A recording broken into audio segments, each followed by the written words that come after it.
I'm from Mexico City. So, what comes to your mind when you think about Mexico City? Sombreros, tacos, tequila. Yes, that's right. But you should also think about people, lots of people, and the problems that come with it, such as pollution or congestion.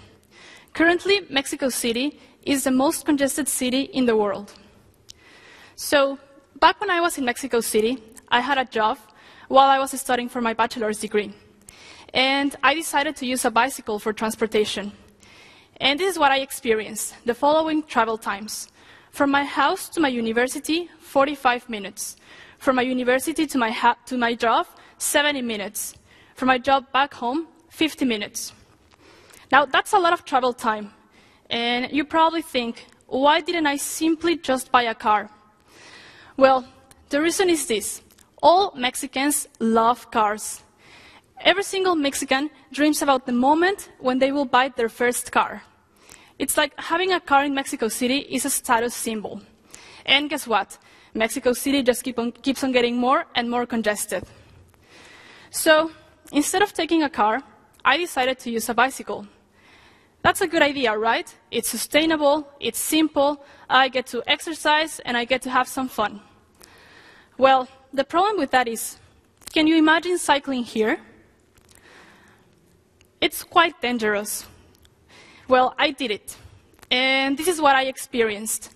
People were calling me crazy, people were calling me disrespectful, they would throw things at me, I would crash against opening taxi doors, or against people walking down from buses with no signalization. And the worst part of all, I was breathing tons of toxic fumes. It was very, very risky, and it seemed that only a handful of bikers and me were alone in this, as if we were trying to swim against the current. So, how would things ever get better? Well, that's a question that I still haven't answered, but inspired by it, I decided to come to the Netherlands and study transportation.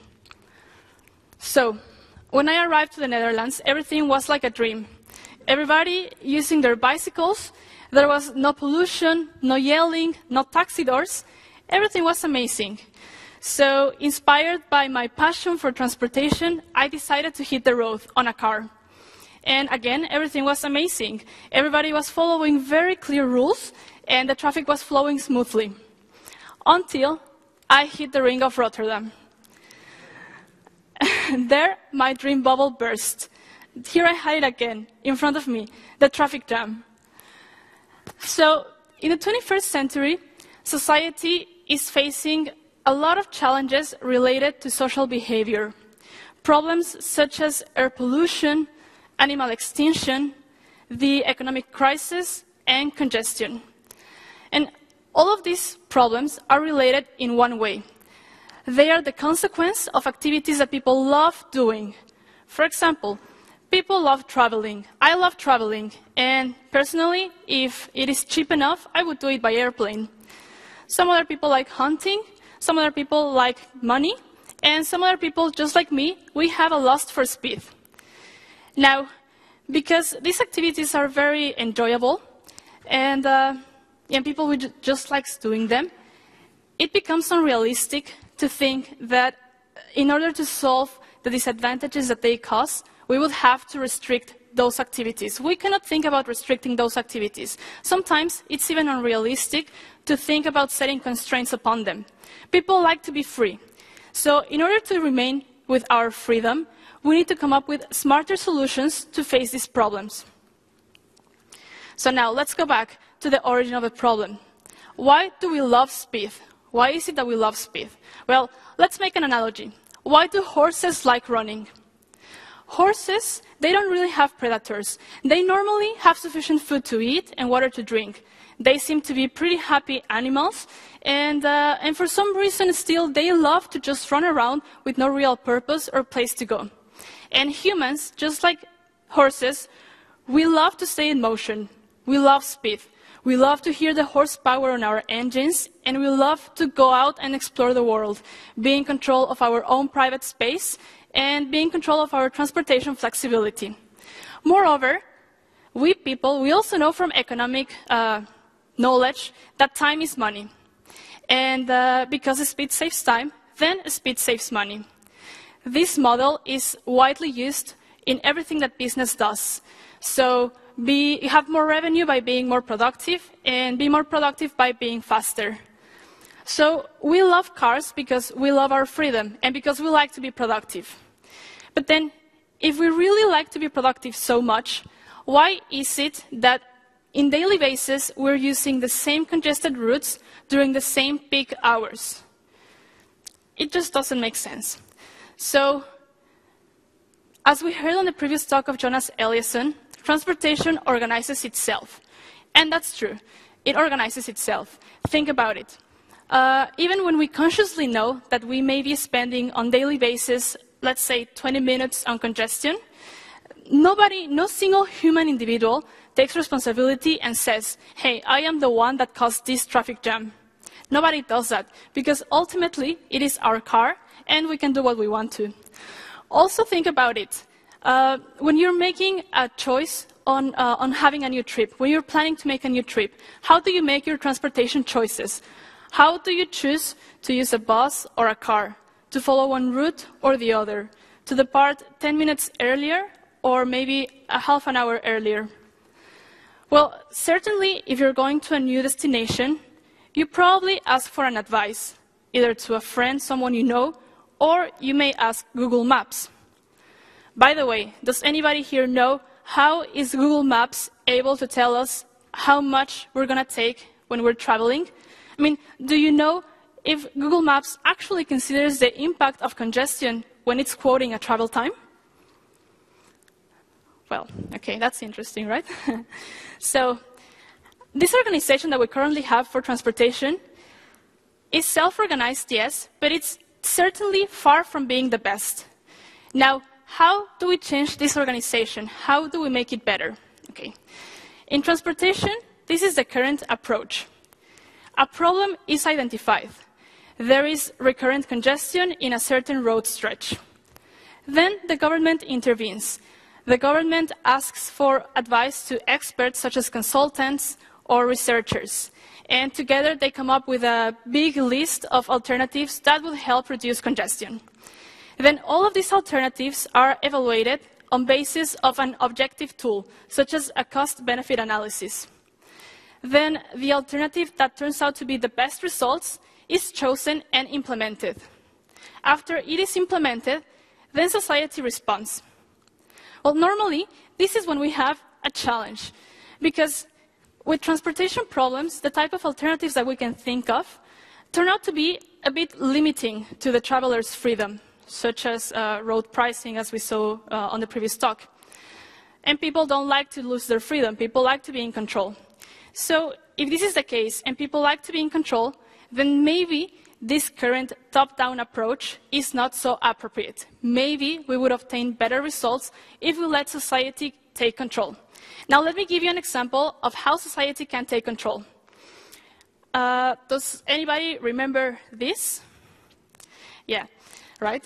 This is the Icelandic volcano with the very, very hard name to pronounce. So back in April 2010, the eruptions of this volcano produced the largest air travel disruptions since the Second World War. And people were stranded in airports for days, running out of supply and running out of food. And at this point, the best the government could say was, contact your travel agency, and if you run out of money, contact your friends or your family. Now, this is when self-organization through social media took over, from offerings of a couch to spend the night, to opera tickets, to perhaps car sharing, and everything in order to get people to their final destination as soon as possible. Social media revolutionized the world at that moment, and together came up with smart and fast solutions to get people to their final destination as soon as possible. Now, this is a successful story of what happens when society takes over and organizes itself. And this is because there was a sense of urgency. Due to that sense of urgency, people decided to work together. Now, how can we reproduce this sense of urgency and focus it now in daily traffic jams? Well, maybe we have to take a look at what caused that sense of urgency in the first place.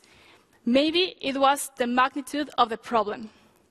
Well, it turns out to be that this volcano problem produced 145 lost hours per person.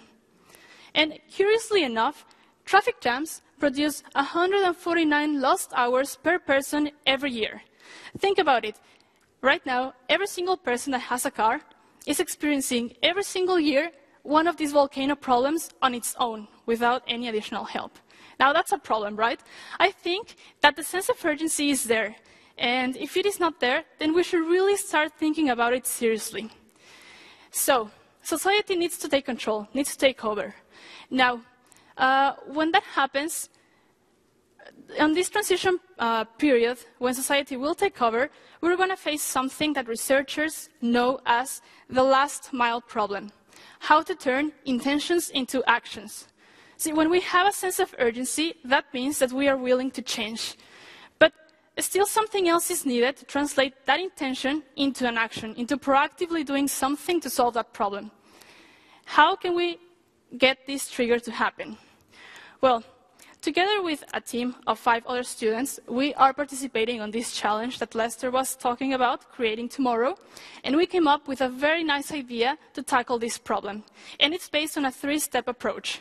It is a trigger behavior, provide tools, and show benefits. The trigger behavior will look at the origin of the problem, the companies. 78% of the travelers during peak hours are commuters. So the government would provide a tool called the Traffic Performance Ladder that would allow for companies to be motivated enough to be flexible with their workers. Provide the tools. In order for people to make better decisions on transportation, engineers will synchronize agendas to navigation tools to smartphones. Show benefits. The same tools will tell the traveler feedback on how much time they save by making a better decision on transportation. And not only that, but companies will also award the employer that saves the most time by avoiding the traffic jam. And this approach is something that can happen when society organizes together in a nice way. And this is not something new, actually. This is an approach that has happened many times before with successful stories. Now think about it. For example, in the Netherlands, back in 1960s, when the car ownership was rising, also deaths caused by car accidents were rising. And because these death accidents were impacting children, society came together and started a social movement that was called Stop the Child Murders.